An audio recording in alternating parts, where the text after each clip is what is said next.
Welcome back to week 6 of Monday Mindfulness. Week 5 review. Babies are great teachers on how to deal with feelings. They let it flow and they let it go. Week 6 is ego. Fun. The ego is a little harder for me to explain, but is a very important concept to be aware of. I can't say it's always bad or always good.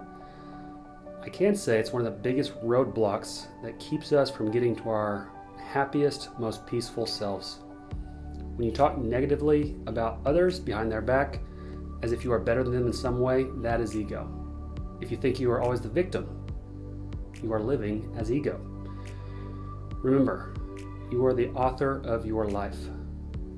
The ego is very me-focused. Look at me, look at how big my house is, look at how shiny my car is. Look at how defined my abs are. Look at me.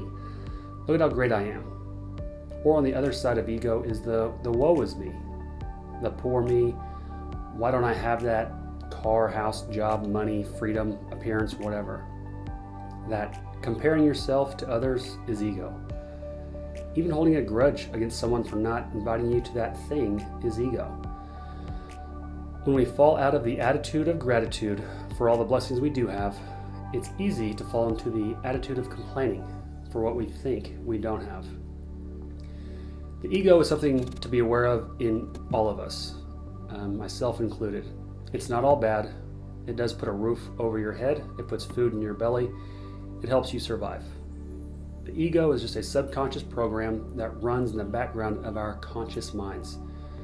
It's been very helpful for me to start shining a light on the ego, to start bridging the gap between the subconscious programs and conscious daily living. So how do I get better at not letting the ego control me? Great question. I'm glad you asked. The first step in breaking the code of ego is just seeing the code. Just be aware of it. Learn to partner with it. It is not your enemy. When you are deep in ego, you will feel a lot of conflict and unease in your life. The next time someone says something negative about you or to you, I want you to practice something for me. Become very aware of how you want to respond. Is your ego behind the steering wheel as you quickly want to start a fight? Or is your ego in the passenger seat and you just say some passive-aggressive statement 10 minutes later? We'll call that option A. That is not ideal. Or after someone says something negative to you, is your ego in the back seat and you hold your tongue completely and just feel angry for a few minutes and then you let it go?